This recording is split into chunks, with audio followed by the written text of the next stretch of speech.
삼성전자가 한 해에 벌어들이는 돈이 대만 TSMC의 3배인데 주식으로 매겨지는 몸값은 거꾸로 TSMC의 3분의 1이라는 거, 이게 말이 됩니까? 보통 우리는 이렇게 생각하죠.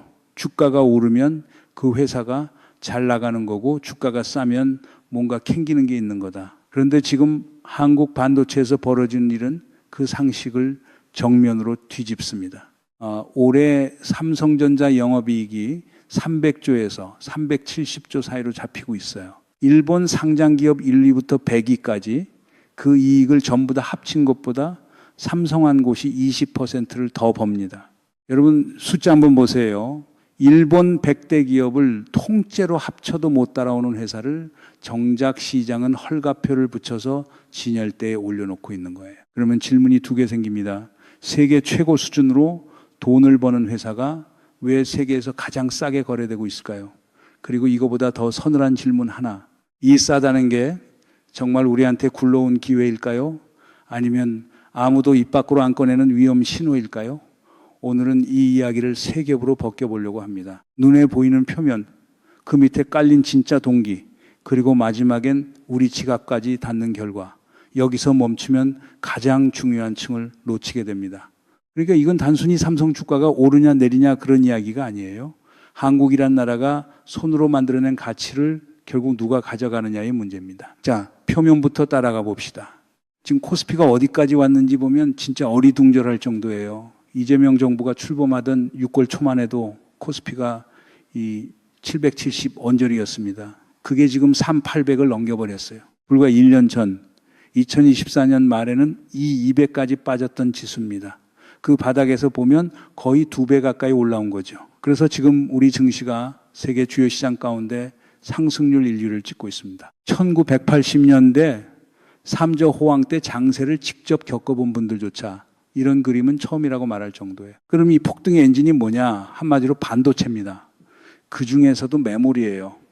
예전엔 메모리가 좀 천대받는 품목이었어요. 원래 메모리 반도체라는 게 동네 빵집에서 빵 찍어내듯이 똑같은 걸 대량으로 찍어내서 시장에 내다 파는 물건이었거든요. 가격이 떨어지면 우르르 같이 떨어지는, 그래서 사이클을 심하게 타는 그런 물건. 그런데 이번 사이클은 결이 완전히 다릅니다. 핵심은 HBM이라는 겁니다. 이름만 들으면 어렵죠. 쉽게 말하면 AI를 돌리는 그 비싼 계산기, 그러니까 GPU 옆에 메모리를 아파트처럼 층층이 쌓아 올려서 데이터를 초고속으로 퍼나르는 부품이에요. 그냥 빵 찍어내듯 만드는 게 아니라 고객사 설계에 정확히 맞춰서 짜주는 물건으로 바뀐 겁니다. 삼성, SK 하이닉스, 미국 마이크론, 이 메모리 3사 주가가 지금 미친 듯이 오르는 이유가 여기에 있어요. 그럼 이 수요는 어디서 터졌느냐? AI입니다. 2022년 말에 챗GPT가 나왔잖아요. 그때까지는 AI를 가르치는 학습 단계라 메모리가 그렇게까지 많이 안 필요했어요. 그런데 작년 하반기부터 판이 바뀝니다. 이제 사람들이 매일같이 질문을 던지고 답을 받는 추론 단계로 넘어간 거예요. 아마존 같은 빅테크가 대규모 서버 주문을 쏟아내기 시작했고 그 순간 메모리 수요가 둑이 터지듯 폭발했습니다. K반도체 합치면 연간 500조, 600조 가까운 실적이 보이는 상황이 된 거죠. 그리고 이게 남의 집 잔치로만 끝나는 게 아니에요. 메모리 값이 이렇게 뛰면 그 안에 메모리가 들어가는 우리 PC, 노트북, 스마트폰 가격도 같이 들썩입니다. 한동안은 경기가 안 좋아서 못 사는 게 아니라 부품값이 올라서 못 사는 묘한 상황이 펼쳐질 수 있어요. 호황의 청구서가 결국 소비자한테도 한 장씩 날아온다는 겁니다. 잠깐 이 대목은 뒤에서 더 무겁게 돌아옵니다. 일본 쪽 반응을 보면 이게 얼마나 큰 사건인지 실감이 납니다. 일본 언론에서 약간 자조 섞인 한탄이 나와요. 삼성이 사실 일본한테서 기술을 배워간 회사 아니냐. 그런데 이제는 거꾸로 일본 산업 전체를 합친 것보다 더 번다. 누가 봐도 이건 충격이죠. 거기다 미국 빅테크 구매 담당 임원들이 무슨 성지순례하듯 계속 한국으로 날아옵니다. 리사수가 직접 한국을 다녀갔다는 이야기까지 나올 정도예요. 그만큼 지금 한국 메모리가 귀한 몸이 됐다는 겁니다. 자, 여기까지 들으면 결론이 아주 깔끔하게 나오는 것 같죠? 한국 반도체 잘 나간다, 주가 올랐다, 다 같이 행복한 해피엔딩. 그런데 이쯤에서 다들 놓치고 있는 부분이 하나 있어요. 이렇게 일본 100대 기업을 합친 것보다 더 버는 회사가 왜 주식시장에서는 여전히 헐값딱지를 떼지 못하고 있느냐. 이 한 줄이 풀리지 않으면 앞에서 본 폭등은 절반짜리 그림일 뿐입니다. 여기서부터가 동기의 영역이에요. 시장이 삼성과 하이닉스를 싸게 보는 가장 큰 이유는 방금 말씀드린 그 사이클 낙인 때문입니다. 메모리는 오르락내리락 하는 물건이다. 호황 뒤엔 반드시 불황이 온다. 그래서 일반적으로 사이클 기업은 이익이 정점일 때 오히려 주가를 깎아서 봐요. 지금 잘 버는 만큼 곧 추락할 거라고 미리 베팅하는 거죠. 그게 시장의 오래된 습관이었습니다. 그런데 문제는 여기서부터입니다. 이번엔 그 습관이 안 맞을 수 있다는 거예요. 체질 자체가 바뀌고 있거든요. 아까 말씀드렸죠. HBM은 주문 생산이라고 예전처럼 만들어 놓고 이거 얼마에 사갈래 하던 구조가 아니라 빅테크들이 먼저 와서 1년치 무조건 사줄 테니 정해진 가격에 깔아달라고 장기 공급 계약을 거는 구조로 넘어갔어요. 가격 결정권이 사는 쪽에서 만드는 쪽으로 넘어온 겁니다. 사이클이 사라진 건 아니지만 바닥의 깊이가 예전과 달라진 거예요. 예전에 만드는 쪽이 시장에 물건을 내다 놓고 사정하는 그림이었어요. 이거 좀 사가 주세요 하던 입장. 그런데 지금은 거꾸로 빅테크들이 줄을 서서 제발 우리한테 먼저 깔아달라고 사정하는 구조로 뒤집혔습니다.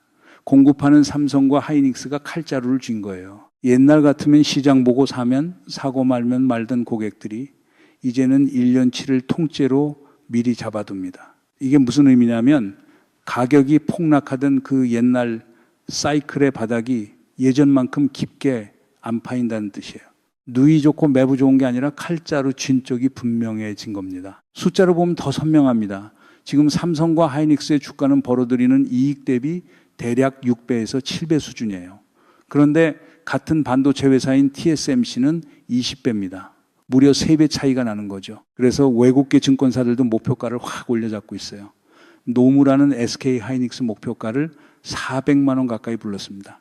지금 200만 원 좀 넘는데 말이죠. UBS는 마이크론 목표가를 한 번에 8배로 올려버렸고요.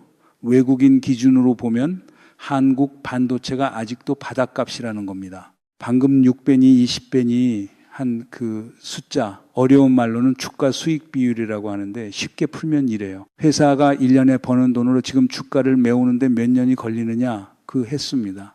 삼성은 6년이면 본전을 뽑는 값에 거래되는데 TSMC는 같은 논리로 20년을 봐줍니다. 똑같이 반도체를 만드는 회사인데 시장은 대만 회사한테는 너는 20년을 믿고 가도 되라고 후하게 쳐주고 한국 회사한테는 6년치만 인정 이러고 있는 거예요. 이게 단순한 실적 차이로는 설명이 안 되는 대목입니다. 여기서 잠깐 한 가지는 짚고 가야겠어요. 그렇다고 2배짜리 레버리지 ETF 같은 데에 덥석 들어가시면 곤란합니다. 이게 매일 2배로 따라가는 상품이라 주가가 위아래로 출렁이면서 제자리 걸음만 해도 원금이 슬금슬금 0을 향해 녹아내려요. 복리가 거꾸로 작동하는 거죠. 2배 먹겠다고 들어갔다가 본전이 0으로 수렴하는 구조. 제 기준엔 이게 투자인지 소화제인지 헷갈리는데요. 숫자로 한번 볼까요? 100만 원짜리가 4% 오르고 다음날 4% 떨어지고 이걸 100번쯤 반복하면 원금이 100만 원 그대로일 것 같죠? 아닙니다. 출렁임만 반복돼도 0을 향해 슬금슬금 깎여 나가요. 위아래로 흔들리는 동안 정작 본주는 제자리인데 2배짜리만 녹는 겁니다. 진짜 싼 회사를 길게 들고 가는 거랑은 완전히 다른 이야기예요. 그런데 여러분 여기서 이상한 걸 하나 느끼셔야 돼. 주류 언론은 삼성 사상 최대 실적 이 헤드라인 하나만 크게 뽑고 끝냅니다. 정작 그 밑에 깔린 왜 이렇게 잘 버는데 시장은 안 믿느냐는 진짜 질문은 거의 안 다뤄요. 지상파 뉴스만 보고 있으면 이 저평가의 속사정은 절대 안 보입니다. 여러분이 뭔가 앞뒤가 안 맞는데 하고 느꼈던 그 감각, 그게 정확한 겁니다. 자, 이제 가장 깊은 층으로 내려가 봅시다. 이 반도체를 도대체 누가 사주고 있느냐? 구글, 아마존, 마이크로소프트, 전부 미국 빅테크예요. 이들이 왜 사느냐? AI 서비스를 깔기 위해서입니다. 그리고 그 AI 서비스로 진짜 돈을 긁어 모으는 것도 결국 그 미국 회사들이에요. 한국은 세계 최고의 부품을 만드는데 그 부품으로 세계 최고의 돈을 버는 건 태평양 건너편이라는 거죠. 이게 한두 해 우연이 아닙니다. 미국 주식 100년을 통째로 뒤져본 연구가 있어요. 1916년부터 지금까지 미국 상장 주식의 96%는 그냥 국채 수익률조차 못 넘겼습니다. 오직 4%의 기업이 그 100년 동안 시장의 모든 부를 만들어냈어요. 1920년대부터 40년대까지는 철강과 석유였어요. US스틸 같은 회사들이 하늘 높은 줄 모르고 올랐죠. 60년대, 70년대엔 소비재로 넘어가서 코카콜라와 IBM이 시장을 끌었고 90년대에서 2000년대 초엔 IT와 닷컴 열풍에 마이크로소프트와 시스코가 폭발했습니다. 그리고 2010년 이후엔 플랫폼과 AI예요. 철강에서 석유로, 코카콜라에서 IBM으로, 마이크로소프트에서 지금의 AI 빅테크로 주연 배우만 갈아탔을 뿐 돈이 미국으로 빨려 들어가는 그 무대 자체는 100년 내내 한 번도 안 바뀐 겁니다. 세계 최고를 만드는 나라와 그 최고로 세계를 먹는 나라는 처음부터 다른 나라였던 거예요. 이제 다시 맨 처음 질문으로 돌아가 볼까요? 삼성이 3배를 버는데 몸값은 3분의 1. 처음엔 이게 그냥 억울한 저평가처럼 들렸죠. 그런데 여기까지 따라오면 완전히 다른 그림으로 보이기 시작합니다. 만들기는 우리가 만드는데 그렇게 만들어낸 가치의 알맹이는 자꾸 미국 쪽으로 흘러가는 구조. 그러니까 이건 단순히 저평가된 게 아니라 어딘가에서 새고 있는 거예요. 그리고 새는 건 주가만이 아닙니다. 돈이 먼저 새고 있어요. 이미 2022년 무렵부터 한국의 압출 기반 제조기업들, 수출로 먹고 사는 기업들이 슬금슬금 해외로 빠져나가기 시작했습니다. 법인세가 무겁고 사람 한번 뽑으면 거의 못 내보내고 노사 분쟁 한번 붙으면 기업 쪽이 지는 경우가 많다 보니 차라리 공장을 밖에 짓겠다는 흐름이 생긴 거죠. 가만히 두면 다른 나라 근로자들 일자리만 채워주는 셈이 됩니다. 이게 무서운 건 돈만 나가는 게 아니라 그 위에 붙어 있던 기술과 사람까지 같이 따라 나간다는 점이에요. 그런데 여기서 짚어야 할 게 하나 더 있어요. 우리나라는 기업 환경 자체가 좀 까다로운 편입니다. 한번 사람을 뽑으면 내보내기가 어렵고 노사 문제가 법정까지 가면 결과를 예측하기 힘들고 관련 노동조항만 해도 수백 개가 얽혀 있어요. 이건 어느 한쪽을 탓하자는 이야기가 아니에요. 노동자가 함부로 잘리지 않는다는 건 그 자체로는 지켜야 할 가치죠. 다만 이게 이전 정부들이 켜켜이 쌓아 올린 구조 위에서 굳어진 문제라는 겁니다. 그 구조를 그대로 둔 채 호황만 즐기면 정작 기업은 슬그머니 짐을 싸서 공장을 밖에 짓습니다. 홈이면 막을 일을 가래로 막는 격이 되는 거예요. 지금 풀어야 할 숙제가 바로 이 지점입니다. 물론 이 호황이 정부 곳간엔 단비를 뿌리고 있습니다. 삼성하고 하이닉스가 올해 워낙 크게 벌면서 법인세만 합쳐서 120조 가까이 거칠 거라는 이야기가 나와요. 직원들 성과급이 수천만 원씩 터지니까 소득세도 같이 불어납니다. 갑자기 정부 살림에 여유가 생긴 거죠. 다만 이 여유를 어디에 쓰느냐가 진짜 시험됩니다. 빠져나가려는 기업과 인재를 붙잡는 구조를 짜는 데 쓰느냐 아니면 한철 장사처럼 흘려보내느냐 곳간이 찼다고 끝난 게 아니라 거기서부터가 시작이에요. 규모를 한번 가늠해 볼까요? 두 회사가 올해 낼 법인세만 100조를 훌쩍 넘긴다는 추산이 나옵니다. 한 회사가 15조쯤 낼 줄 알았는데 뚜껑을 열어보니 그 몇 배가 잡힌다는 이야기까지 들려요. 직원 성과급은 또 어떻고요? 연봉의 절반 가까이를 보너스로 받는 사람들이 나오면서 최고 세율 구간에 걸려 세금만 수억씩 떼이는 경우도 생깁니다. 한마디로 반도체 한 사이클이 나라 살림을 통째로 띄어올린 거예요. 그런데 바로 이 대목에서 질문을 던져야 합니다. 이 돈이 들어왔을 때 누가 이걸 경기가 좋아졌으니 곳간 풀자는 명분으로 가장 먼저 쓰려고 달려들까요? 한철 반짝 세수를 영구적인 지출 약속으로 바꿔버리면 사이클이 식는 순간 그 청구서는 고스란히 다음 세대로 넘어갑니다. 또 하나 새는 게 환율입니다. 우리 개인 투자자들도 이제 미국 주식을 잔뜩 들고 있죠. 다들 달러를 사서 미국에 투자하다 보니 돈을 벌어와도 그 과정에서 원화 가치는 자꾸 눌립니다. 환율이 출렁이면 1997년 외환위기 그 악몽이 떠오르는 분들 많을 거예요. 그때 IMF 외환위기는 윗선의 실패를 평범한 가정들이 고스란히 떠안았던 사건이었죠. 지금은 그때와 상황이 많이 다르긴 합니다만 자본이 빠져나가는 흐름 자체는 가볍게 볼 게 아니에요. 한국은행이 기준금리를 더 못 내리고 오히려 만지작거리는 이유도 여기에 있습니다. 아까 잠깐 미뤄뒀던 그 소비자 청구서 여기서 돌아옵니다. 반도체로 번 돈은 주가가 오른 사람, 성과급 받은 사람한테 먼저 꽂혀요. 그런데 부품값이 올라서 비싸진 전자제품 값은 주식 한 주 없는 사람한테도 똑같이 청구됩니다. 호황의 과실은 위에서 먼저 따가는데 호황의 비용은 아래까지 골고루 내려오는 거죠. 이게 반복되면 같은 나라 안에서도 체감 경기가 완전히 둘로 갈라집니다. 위층은 사상 최대 호황인데 아래층은 나만 이 잔치에서 빠진 것 같다는 박탈감을 느끼는 거예요. 영화 기생충에서 한 집에 살면서도 서로 안 보이던 그 위아래 구조 떠오르시는 분들 많을 겁니다. 그리고 이미 발빠른 자본은 움직였어요. 개인들조차 국내에만 묶여 있지 않습니다. 미국 주식, 해외 부동산으로 돈을 옮기는 분들이 늘었고 정작 국내엔 무주택으로 남아 전세를 사는 경우도 많죠. 돈 있는 사람은 달러와 미국 자산으로 갈아타고 평범한 가게는 오른 물가와 환율을 떠안는다. 이게 지금 조용히 진행되는 그림입니다. 그리고 이 구조는 반도체 다음 판으로 그대로 이어집니다. 반도체를 빅테크가 다 쓸어담고 나면 그 다음 차례가 로봇이에요. 사람처럼 생긴 휴머노이드 로봇. 미국에선 테슬라가 옵티머스를 밀고 있고 중국에선 이미 휴머노이드를 값싸게 쏟아내고 있습니다. 우리나라엔 현대차가 있죠. 보스턴 다이내믹스라는 원래 구글이 들고 있다가 손 떼고 소프트뱅크를 거쳐 현대차 품에 안긴 그 로봇 회사를 가지고 있어요. 그래서 현대차 주가가 단순한 자동차 회사 몸값을 넘어 로봇 기대감으로 5배씩 뛴 종목들이 나오는 겁니다. 여기서 한국이 가진 묘한 강점이 하나 있어요. 미국은 설계는 잘하는데 정작 그걸 줄줄이 찍어낼 제조 기반이 약합니다. 트럼프 대통령이 자꾸 미국에 공장 지어라 라고 윽박지르는 게 괜히 그러는 게 아니에요. 그런데 한국은 자동차 만들던 그 거대한 조립 라인이 그대로 있습니다.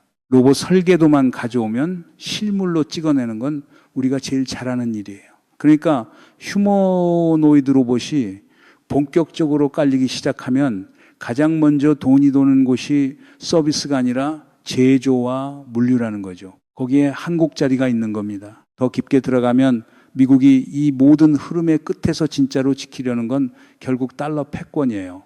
요즘 RWA라는 말이 자주 나오는데 어렵게 들리지만 별거 아닙니다. 부동산이나 채권, 금 같은 실물 자산을 블록체인 위에 토큰으로 올려서 24시간 사고 팔 수 있게 만드는 거예요. 블랙록이나 JP모건 같은 거인들이 미국 국채를 토큰으로 찍어내겠다고 달려들고 있습니다. 왜? 미국은 천문학적인 빚을 메우려고 계속 국채를 찍어야 하는데 그걸 전 세계가 24시간 사주게 만들면 달러의 수요가 영원히 유지되거든요. 좋게 보면 혁신이고 냉정하게 보면 빚으로 패권을 떠받치는 정교한 장치인 거죠. 이쯤 되면 결론이 좀 얄밉게도 한쪽을 가리킵니다. 첨단 IT, AI, 로봇, 심지어 돈의 미래까지 전부 미국에서 터져 나와요. 그래서 시장에선 차라리 나스닥 100, 그 빅테크 묶음에 길게 묻어두라는 조언이 정석처럼 굳어집니다. 트럼프 대통령 때문에 미국이 좀 어수선해 보여도 그럼 그 돈이 중국으로 갈까요? 유럽으로 갈까요? 갈 데가 없어서 결국 다시 미국으로 돌아온다는 거예요. 이게 한국 투자자 입장에선 참 씁쓸한 대목이에요. 우리가 만든 반도체로 굴러간 AI의 과실을 정작 우리는 미국 주식을 사야 나눠 갖는 구조니까요. 그러니까 진짜 질문은 처음 그 질문보다 훨씬 커집니다. 한국은 이 AI 슈퍼사이클이 끝났을 때 세계 최고의 반도체를 만든 나라로 남게 될까요? 아니면 세계 최고를 만들어 놓고도 그 과실은 미국과 해외로 전부 흘려보낸 좋은 일 다 하고 욕먹는 나라로 기록될까요? 주가가 3배가 되든 반토막이 나든 그 알맹이가 어디로 흐르는지를 못 보면 우리는 매번 호황의 끝자락에서 빈손을 확인하게 됩니다. 세계 1위 상승률이라는 화려한 숫자에 취해 있는 사이 정작 그 가치가 돈으로, 기술로, 사람으로 조금씩 빠져나가고 있다면 우리는 잔치가 끝난 뒤에야 텅 빈 상을 마주하게 될지도 모릅니다. 진짜 위험은 사이클이 식을 때가 아니라 호황 한복판에서 무엇이 새는지 아무도 안 볼 때 찾아옵니다.